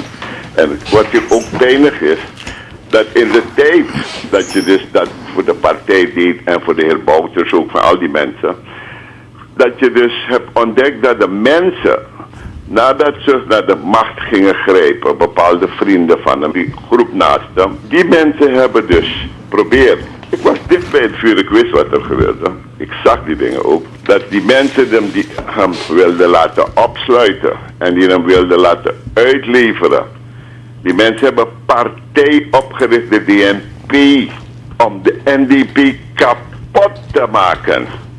Wij moesten zoeken dag en nacht. Weet je wat we allemaal moesten doen en hebben gedaan om meneer Bouterse te helpen. En nadat ze hebben gewonnen, hebben zij de mensen die hem wilden opsluiten en die mensen die hem, die partij hebben opgericht, die de NDP wilden vernietigen, heeft al die mensen om zich weer genomen en die mensen beslissen naast hem. Ik denk dat dat de reden is dat vandaag ook het land naar de knoop is gegaan. En die overheid bezuinigt nergens en nergens en nergens. En dan nemen ze hier duizenden mensen in dienst. Ik praat niet over Paramaribo. Ik praat over Nikeri. Terwijl we die arbeiders nodig hebben in de bedrijven. Dan nemen ze en dan gaan die arbeiders, dan tekenen ze, dan zitten ze. Er is niet eens ruimte om die mensen te accommoderen. Dus ik ben zo teleurgesteld wat er gebeurt. Dienstauto's, als je ziet hoe misbruik er gemaakt wordt. Ja, mensen, omwille van de tijd moet ik gaan inkorten. Maar ja, dit is meneer Mangli. Tegen man, je wil je laatste €5 die je op zak hebt. Je want poer uit die zakken die gaan, man. Die man heeft zo eerlijk, goud eerlijk persoon. Maar ik zeg je één ding. Kijk, wanneer programmamakers met deze mensen praten en je hebt geen verstand van zaken, gaat hij je allerlei koeterwals vertellen. Je moet meneer, hoe heet die? Mangli, moet je 1 woord maar zeggen tegen hem. 1 woord maar. Meneer Mangli, ureum. Vertel me over ureum. Dat u moet saben. Dan ga je zien hoe hij aan zo'n groot bedrijf komt. Want hij heeft ook samengegooid met Bouterse. Die Bouterse kring onder op Broekoe. Ja, dan ga ik naar dingen. De VHP. Weet je, maar ureum mensen. Weet jij hoeveel levens deze man heeft verwoest in Nikeri? Ik zeg dat. Isabel, je kan me daarop aanspreken. Begrijp je? Dus ja, dat kan. Taki, ja, wow. Van de Karin. Hij komt eerlijk over hoor, maar min op ook, ik zou mijn geld niet op hem stellen. Isabel, want ja, je gaat bedrogen uitkomen. Isabel, kijk, en als deze criminelen overgaan naar de oppositie, naar de VHP met name, want de NPS, Isabel, want de NPS is ook gewoon haar beter hoor mensen, want ja, ik kan je ook een hoop dingen vertellen, Isabel. Maar we beginnen bij de VHP, ja, en dan zeg ik van ja, moet je luisteren, kijk nou, dan moet jij goed gaan nadenken, wil ik mijn stem geven aan deze gasten ook, Isabel. Dit is meneer Mangli toch, weet u wat je gehoord hebt, en even kijken hoor mensen. Hij wordt groots onthaald binnen de VHP door die voorzitter. En ja, oké, het is hun keuze. Wie ben ik om te zeggen dat ze dat niet mogen doen? Isabel mensen, dat is, ja. Maar ik als burger van Suriname, van hier zo, ik heb mijn bedenkingen met hem. Wat dat betreft, Isabel, Taki. Moet je deze mensen in jouw partij willen hebben? Dat alleen, dat is mijn grootste vraag, Isabel. Want ja, kijk nou, als je weet dat de man is berokken, zo'n schade, niet zo lang, Isabel, dan ga ik voorzichtig zijn. Luister maar zelf hoe hij onthaald wordt. In feite hebben we al geruime tijd contact, maar ik was afgelopen weekend in Nikeri en daar heeft hij duidelijk en ook publiekelijk kenbaar gemaakt, namelijk dat hij de VHP zal ondersteunen met zijn familie, met zijn hele bedrijf, met alle arbeiders. En hij heeft vol trots een VHP-vlag opgehangen voor zijn woning. En we hebben verwelkomd. Hij gaat ons ondersteunen in Nikeri. Hij gaat ons ondersteunen ook met inzichten die hij heeft op het gebied van de reissector. En hij gaat ons ook ondersteunen in de mobilisatie. Waarom wil hij de VHP ondersteunen? Ik denk dat deze vraag een vraag is die in feite bij aan ieder speelt, bij elke Surinamer.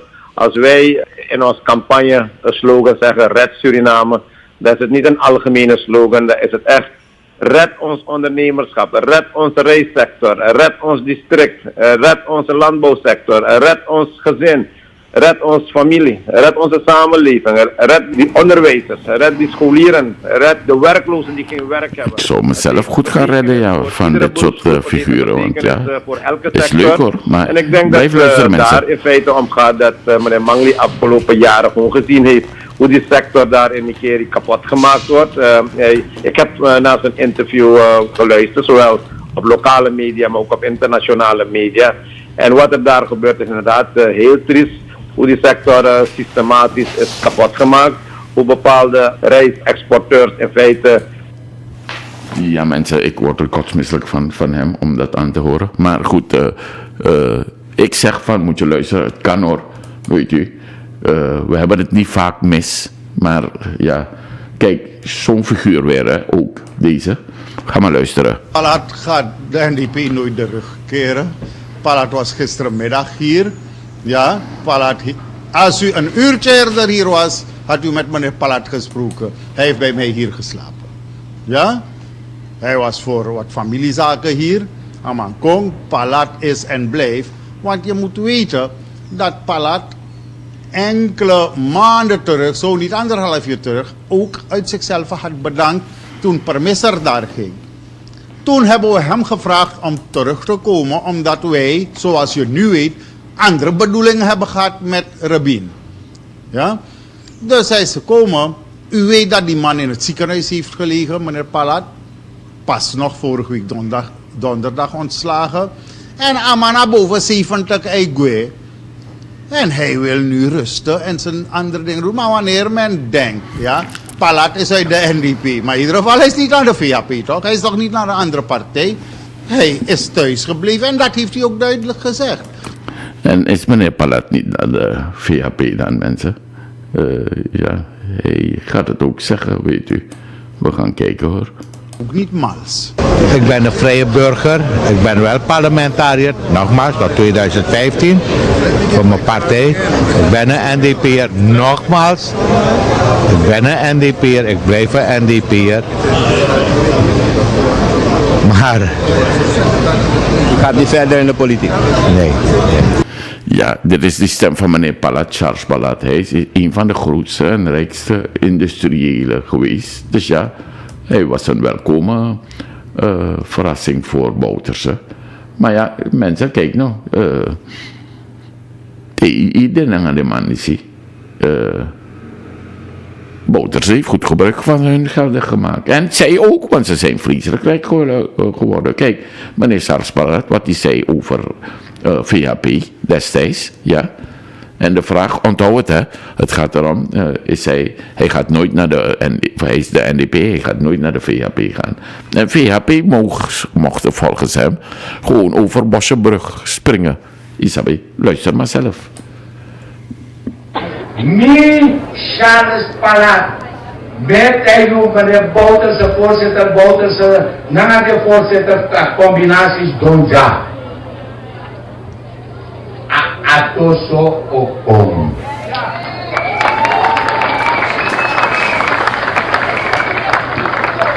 Tolanga Atoso Okong. Minotap ni ay. Wat no plotseling PHP je ook doen aan mga Atoso. PHP ook doen aan de agrarische sector. Eerst heb ik het onderwijs story. TU hoorde suma 50, 60 jaar भाइयों बहनों यही PHP आप लोगन चाहता में पैदा भाइयों है यही चाहता में हम लोग के माँ बाप दादा मर गए हम लोग के बाप दादा के बढ़िया स्कूल ना दे से बढ़िया दगरा ना दे से ये सब के खेत के कागज ना दे से Dapat perada sepandang, welwer semoko. Ugram mana ugram pat dede toko. Nooit en nou supaya. Dan nu ga je praten over agrarische sector. Ano suma ko sa pagkontrol. Denk ik jompo. Dat was meneer Palat, Isabi. Maar vervent NDP'er. En ja, volgens Doekie zou hij nooit de oversteek waken. Isabi, totdat we dit hoorden, moet je luisteren. En zeer bekende, de heer Charles Palat in ons midden.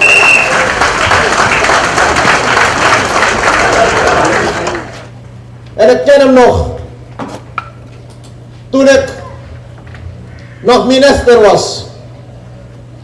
7 uur ging hij van huis met zijn auto. In alle buurten, in alle straten, naar de mensen, tot 's avonds laat. Om te mobiliseren voor de NDP. Omdat hij een hoop had. Hij had een hoop. En hij had een geloof. Dat inderdaad met hard werken de NDP in staat zou zijn om verandering te brengen. Zoals velen dat geloofd hadden. Zoals velen dat gehoopt hadden. En hij heeft gewerkt dag en nacht. De VHP had er last van. De VHP had er last van. Totdat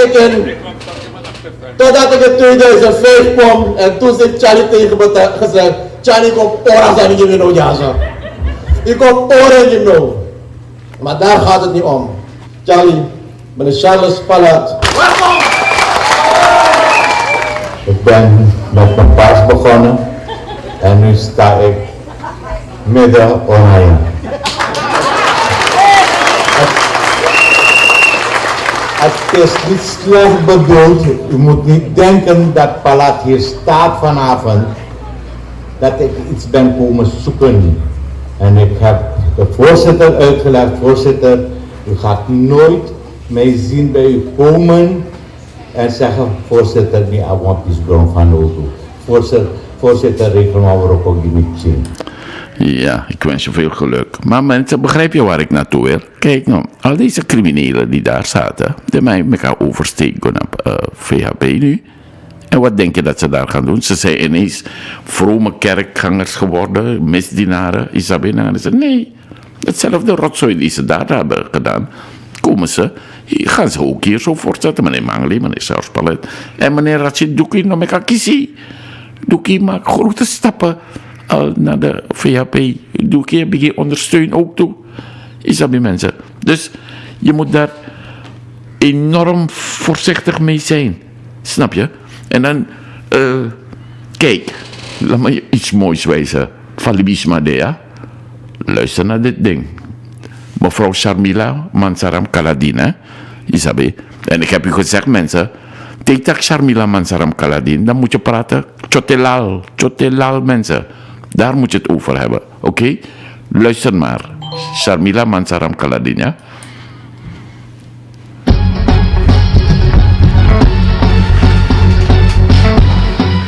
Mevrouw Mangal, u bent gewaarschuwd. Dank u wel, voorzitter. En het lid Misikaba is nogmaals begonnen met die ongenuanceerde uitspraken. Hij moet goed leren luisteren. En geen enkele waarschuwing aan het adres van dit lid. Ja? Geen enkele waarschuwing. Ik schuw geen enkele strijd.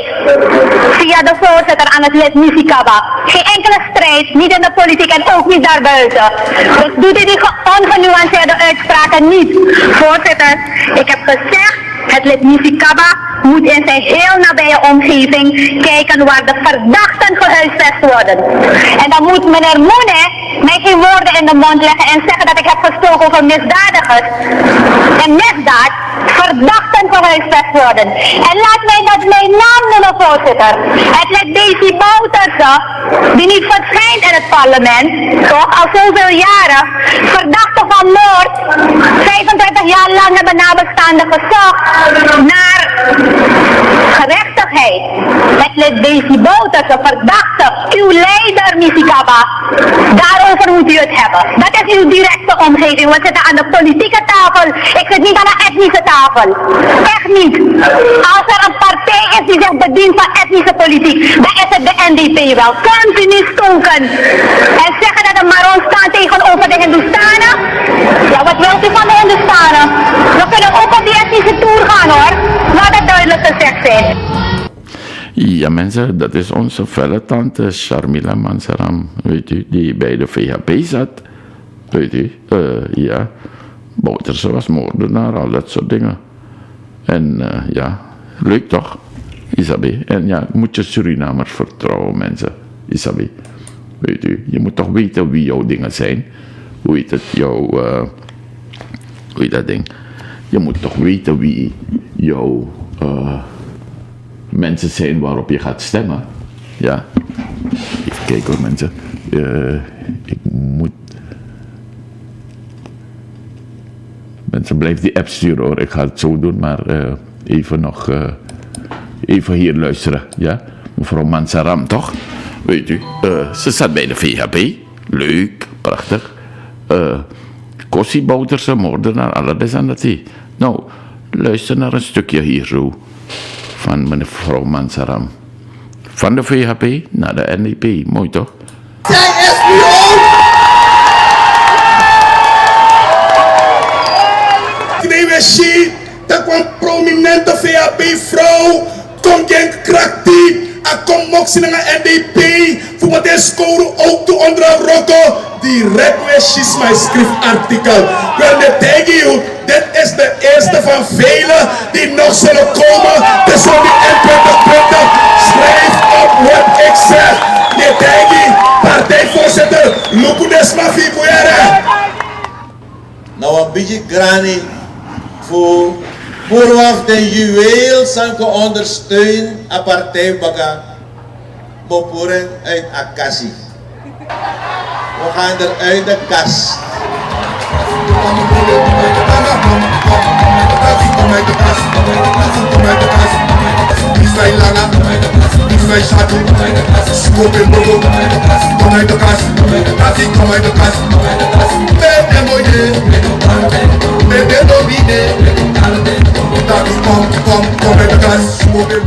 Oh ja mensen, Kossie Misikaba, Kossie Bouterse, en ja, ze komen uit de kast bij de NDP. Dit zijn onze politieke figuren, weet u, en ik kan je garanderen, het is een probleem mensen, want ja, meneer Kaleb Deusing, en hoe de hel is Kaleb Deusing weer, dat noemen we Chris van Kombi. Chris van Kombi kies maar opdracht voor Bouta. Voedselbonnen mensen, 250.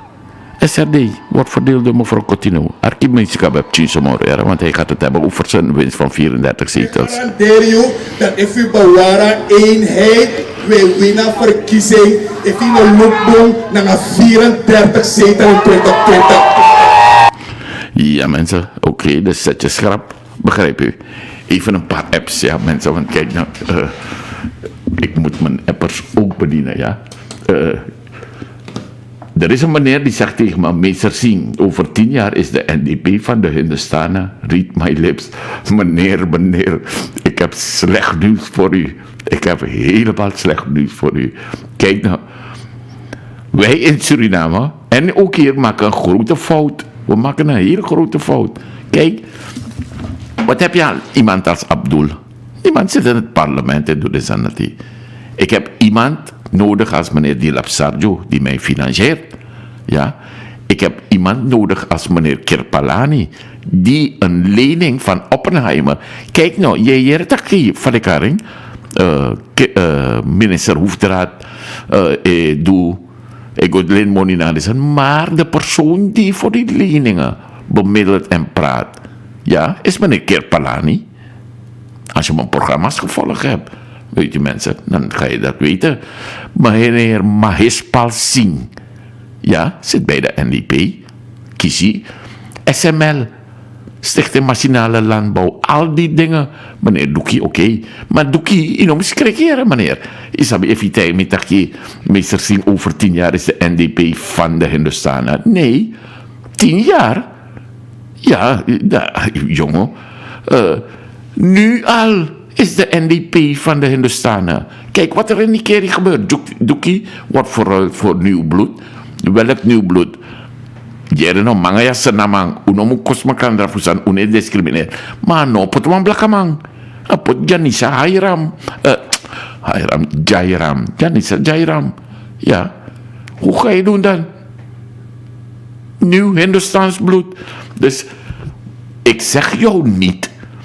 Takeren, nou kijk, je moet goed kijken naar, hoe heet het, de NDP. Kijk meneer Parmisser. Rabin Parmisser. Yokohama Groep. Meneer Parmisser is de Brada Verheer familie Parmisser. Pasha Global Group. Al die casino's Torari kan is van hem. Daarom bouwt dan nog een make wet, casino wet. Een casino outer gaming board. Bestaat niet. Snap je, meneer? Dus, if you tell me dat, ja, meneer, read my lips, over 10 jaar, dan zeg ik, hey, no, wiki, brada, je ziet het verkeerd.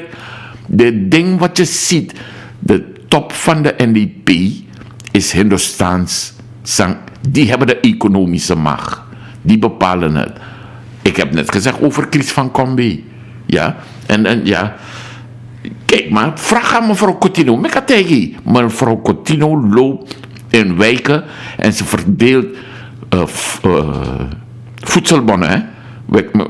Van 250 SRD. En waar moet jij dat gaan besteden? Niet bij Kerpelaan en niet bij dingen. Nee, bij Combi-markt. Daar mag je voor ter waarde van 250 SRD goederen kopen. En ja, maar ja, Coutinho, je moet stemmen, nog meer grap. Kijk, die kleine mannen, zij long die NDP, if you want to dat is hem.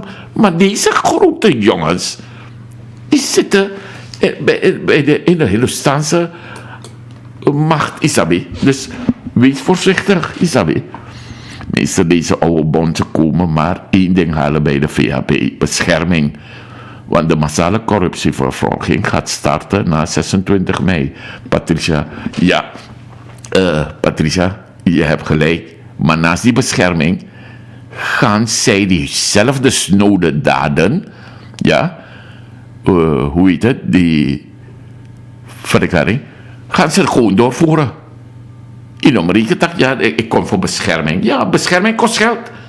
En dan, ja, maar kijk nou, naast bescherming wil ik ook leven.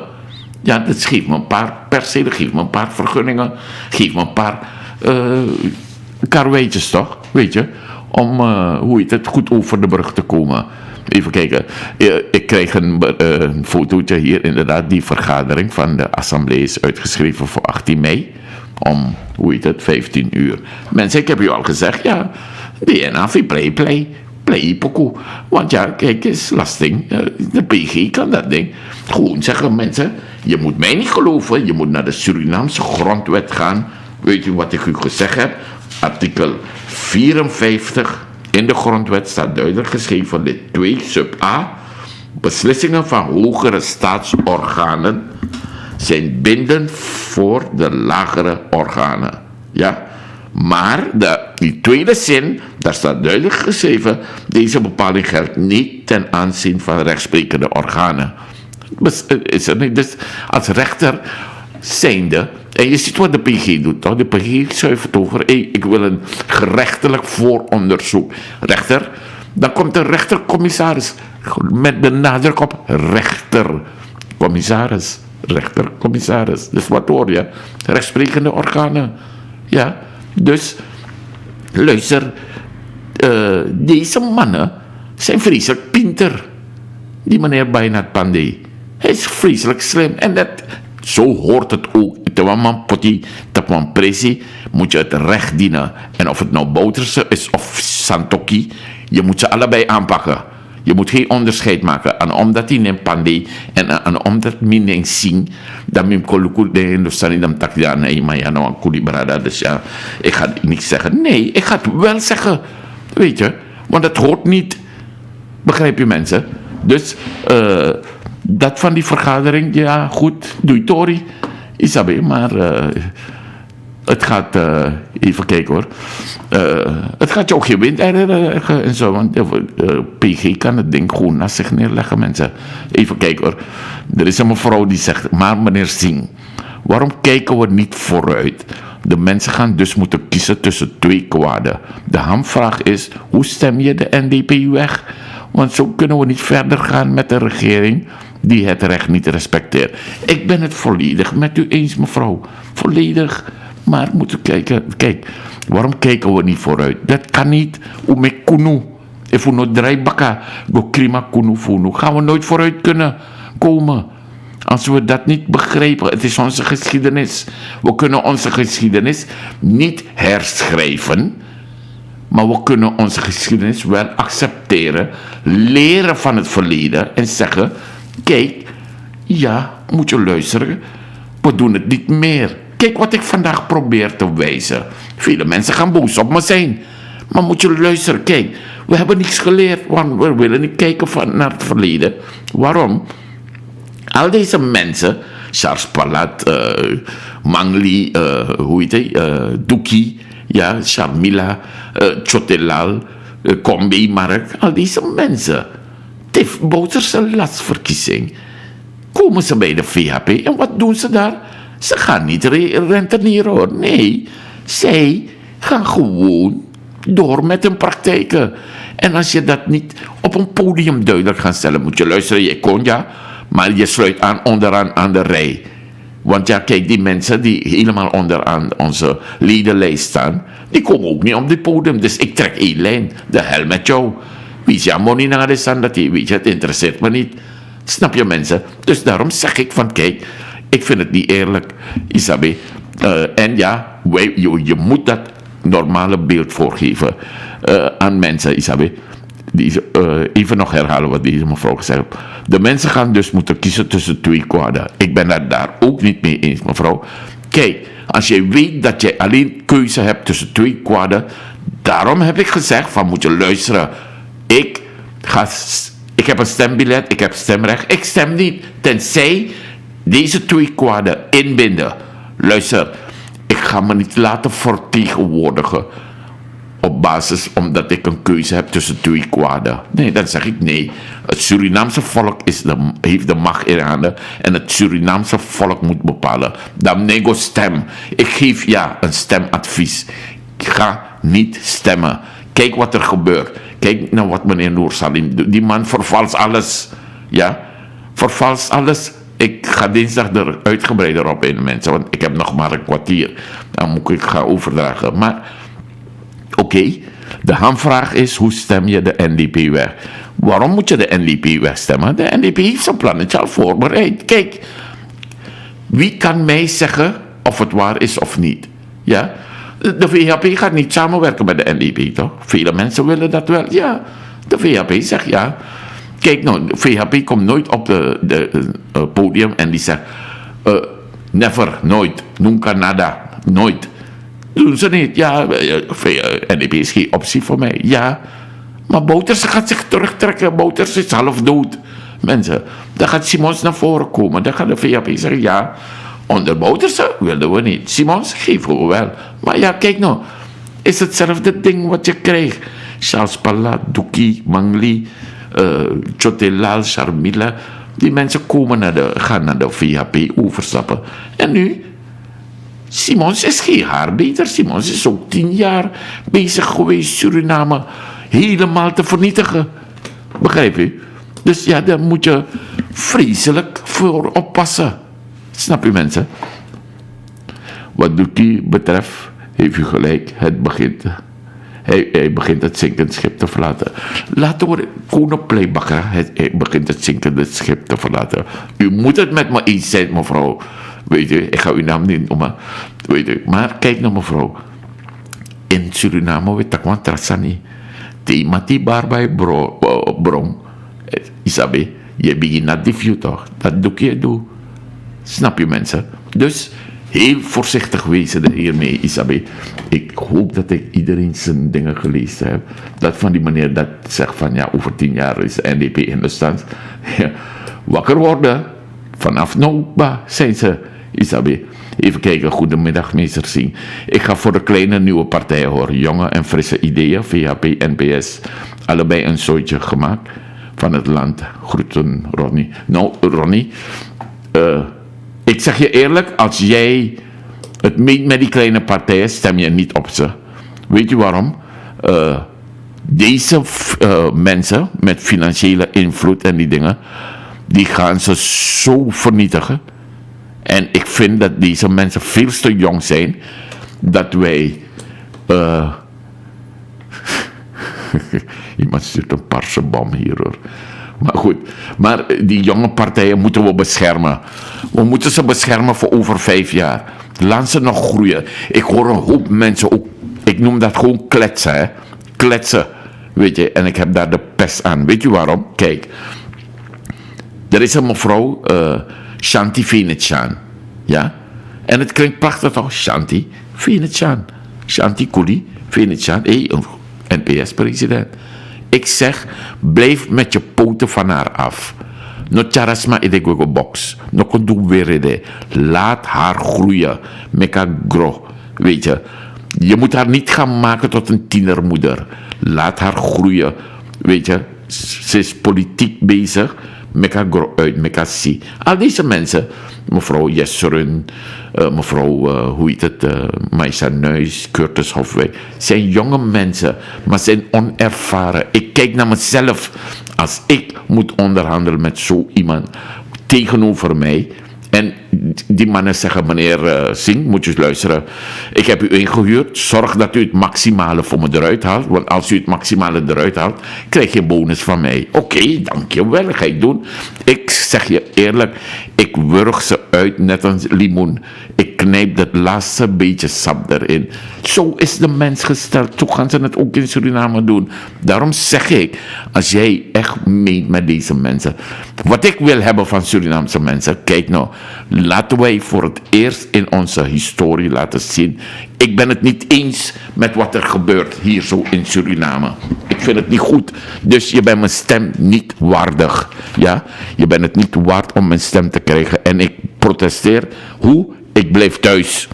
Ik kom niet stemmen. Dan heb je de poppen aan het dansen, mensen. Dan heb je de poppen aan het dansen. Dat moeten we... Kijk, we hebben altijd geprobeerd. Ja, we gaan stemmen. We hebben geprobeerd. Ja, dan stem ik op de oppositie. Ja? Hebben we ook gedaan, toch?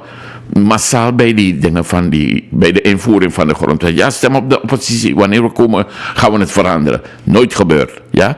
We gaven ze 40 stemmen met Bouterse op de achtergrond. Gaat het je nooit lukken. Zolang Bouterse leeft, gaat het jou nooit lukken. Nu zitten we met dat dilemma. Kijk, we zijn Bouterse zat. Hoe moeten we de NDP wegstemmen? Dat is de kardinale vraag die in elke hoop van dingen zit. Ja, wat doe je? We gaan naar de oppositie. Dan stemmen we op de oppositie, dan gaat het goed komen. Mensen, maak die fout niet.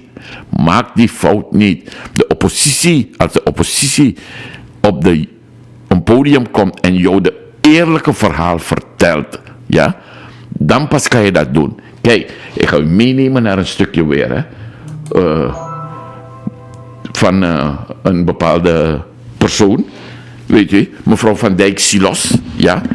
Ik ga u meenemen daar naartoe en dan ga ik u wat laten horen. Want kijk nou mensen, de VHP heeft weer van een ondernemer ongeveer 50 auto's gedoneerd gekregen. Goed luisteren wat ik zeg. 50 auto's, ja. Hebben die mannen gedoneerd gekregen. De mijtikking, ja. Ik zou het ook doen hoor. Ik zeg je, ik zou het ook doen. Weet u, dingen. Maar luister nou, kijk. Wat het vervelende is daarvan, is dat je hier, je kan het nemen. Isabi. Maar je zit met een probleem. Want die autohandelaren, die zijn onderwerp van onderzoek. Waar? Bij de dingen, hoe heet het? De Financial Action Task Force. Die mij onderzoek autodealers. Want ja, die mannen worden verdacht van witwassen door middel van de verkoop van auto's. Dus mensen, luister. Hoe gaan wij hiermee om? If you thinking, dan ga ik me zorgen maken, ja, over de VHP. Snap je mensen? Dus ik zeg, luister naar een stukje van mevrouw Van Dijk Silos, ja, waar ze iets gaat vertellen. Luister maar. Zusterorganisatie van de Financial Action Task Force. En dat verdrag geeft aan dat we moeten voldoen. Elk land die lid is, zal moeten voldoen aan de aanbevelingen die de Financial Action Task Force geeft, de FATF. Nou, er zijn nu 40 plus 9, dacht ik, 9 nieuwe erbij. Kom straks op terug. En als je land helemaal compliant is, dan word je dus nooit geblacklist. En we moeten dus voldoen aan die 40 aanbevelingen. Nu is het niet een exercitie, deze risks. Oké, mensen, ze heeft het over die Financial Action Task Force en die risks die ze moet gaan onderzoeken en al dat soort onzin, weet u. Maar ze gaat wat zeggen over een paar mensen, hè? Want omwille van de tijd moet ik doorspoelen. Instellingen heb je de banken, de assurantiemaatschappijen, de trustmaatschappijen, de pensioenfondsen. Goed luisteren, ja. De spaar- en kredietinstellingen. Dus al die instellingen die onder het toezicht van de centrale bank vallen. De cambio's zitten ook bij de financiële instellingen. En dan heb je de niet-financiële, professionele beroepsgroepen, de NFB's. En goed luisteren welke NFB, dan ga je zien, ze gaat zeggen, ja, de autohandelaren, ja. Waarvan net een autohandelaar 50 auto's heeft gedoneerd. En ja, dan krijg je dit weer, weet je. Goed luisteren, mensen. BB's, die hun toezichthouder is de FIU, dat is MOT. En u weet wat MOT is, toch, mensen? MOT, melding ongebruikelijke transacties, ja. Iedereen weet wat MOT is en wie MOT is. Daar heb je de casino's, autohandelaren. Autohandelaren, toch? En meneer Santoki heeft net van een autohandelaar auto's gehad. Ik zeg niet dat het slecht is. Ik zeg van, kijk, nou luister. Voor mij is het verdacht. Is verdacht, Isabi. Dus ja, die mevrouw stuurt me nog een appje. Ik geef de jonge partijen wel een kans, maar het probleem dat men gaat overnemen is zo complex dat je ervaren mensen nodig hebt om het probleem aan te pakken. Dat is hem. Dat is hem. Je hebt mensen nodig die ervaren zijn, ervaren rotte personen, weet u. Ik wil niet zeggen dat ik zo'n ervaren rot ben, maar mensen, ik ben al zo lang met wetgeving bezig en dat soort dingen, dat ja, je nog kan vast me. Isabi, meer vast je, omgekeerd niet. En ik ga arrogant doen, hè, want ja, dat mag ik niet doen, Isabi. Maar kijk nou, het is moeilijk, mensen. Isabi, internationaal recht, publiek law, dat Isabi. Als ik zo'n jonge politicus tegenover me krijg en die gaat praten en die gaat dingen doen, ja, het is niet goed. Je moet jouw kinderen niet in handen zetten van mensen zoals wij. Moet je niet doen. Begrijp je? Mensen, ik ben begonnen door te stellen van dat ding van mevrouw Bouterse naar de Wandati. Weet u. En ja, ik heb u laten zien van, kijk nou, dat ding geeft allerlei problemen. Want ja, ik vind dat die advocaat niet een goede kansberekening heeft gemaakt voor haar. Weet je, om te zeggen, kijk, dit zijn de valkuilen, dit zijn de gevaren en dit gaat er gebeuren, noem maar op, Isabi. Dus ja, goed. Ik ben bij meneer Hoefdraad aangekomen. Ik heb u iets verteld van Begro Insulair. Dan ben ik van Hoefdraad overgestapt naar de oppositie. Want iedereen zegt, we gaan de NDP wegstemmen, dus dan gaan we naar de oppositie. We gaan naar de VHB. Want ja, dat is de meest logische partij. En ik laat je zien, ja, kijk, al die criminelen die bij de NDP zaten, die komen naar de VHP. En wat krijg je? Gewoon een voortzetting weer van diezelfde criminele activiteiten die een regering 10 jaar heeft gepleegd. Weet u, dat moet je niet willen. Dat moet je niet willen. Dus wat krijg je nu, Isabi? Ja, je gaat stemmen. Ja, je zit voor een dilemma, net wat die mevrouw zegt. We moeten tussen twee kwaden gaan zoeken. Je moet tussen twee kwaden gaan zoeken. En wat krijg je? Ja, ik wil niet kiezen tussen twee kwaden. Ik wil dat niet. En daarom zeg ik, oké, als dat mijn keuze is, dan kies ik helemaal niet. Dan kies ik niet. Begrijp je, mensen? Ja, dus daarom heb ik gesteld van, moet je luisteren, kijk nou, ik geef een stemadvies, ik ben er openlijk voor. Ik zeg niet, stem op de NDP, stem op de VHP, stem op de NDP. Nee, de hel met die mensen. Ik zeg, kijk nou, Surinamer moet gaan stemmen. Neem dat stembiljet en stem op jezelf. Jij blijft thuis, je gaat niet. Dan ga je zien dat die politieke leiders, die gaan omkeren, die gaan anders doen. Ze gaan naar jou luisteren. Jij bent het volk, men moet naar jou luisteren. Dat is die hele inzet, wat ik je probeer duidelijk te maken. Weet je? En dan kan je eisen stellen. Een politiek programma wordt opgesteld door een politieke partij. Hé, wacht eens even. Hoe zit het met mij? Jij moet mijn dingen, en dat bedoel ik niet net Giwan Grong, Giwan Woroko, Giwan San. Nee, ik wil dat je de grondwet in stand houdt. Als je kijkt, de wetgeving van Suriname is geweldig goed. Alleen die mensen zijn verdorven. Die mensen willen zich daar niet aan houden. Dat is die hele issue in Suriname. Begrijp je, mensen? Ik heb dit gezegd. Ik gaf, hoe heet het? Aanstaande dinsdag er een beetje uitgebreider op in. Mensen, ik heb mijn telefoon moeten afsluiten, sorry. Dinsdag maak ik het goed. Mijn appers, bedankt. Jullie houden me scherp. En ik vind die reacties geweldig leuk. Isabe, ik ga moeten afdragen aan meneer Pinas. En ja, ik zie jullie verklaring aanstaande dinsdag weer. En dan ga ik u van de nodige informatie voorzien. Isabe, ja. Mensen, het ziet er niet mooi uit, maar dit is ons Suriname nu. Begrijp je? En ja, het ligt aan ons om onze toekomst te bepalen. Als we niet radicaal veranderen door te stellen, nee, wat er nu gebeurt, keur ik af. En je krijgt mijn stem niet, tenzij je gaat inbinden en je gaat veranderen. Ja? Als je dat doet, zeg ik je dat Suriname gaat komen. Vooruitkomen. Ja, en als we dat niet doen en we denken dat we gaan op een andere partij stemmen omdat we de NDP willen weghalen. En dan klinkt het alsof je Mibra Kuliman is nou een NDP'er hoor. Isabel, laat me je openlijk zeggen, de hel met de NDP. Weet je, ik ga me niet verbinden aan iets dat verwerpelijk is. Begrijp je, mensen? Dus nog een dingje is aan dat naam, want ja, je scoort slecht daarop. Ik ben niet partijgelieerd. Weet u, ik heb daar niks te zoeken. Dat gezegd hebben de mensen, zeg ik van ja, ik wens jullie prettige zondag en ik ga van mij genieten. Dus ja, ik zie jullie aanstaande dinsdag weer en ik zie...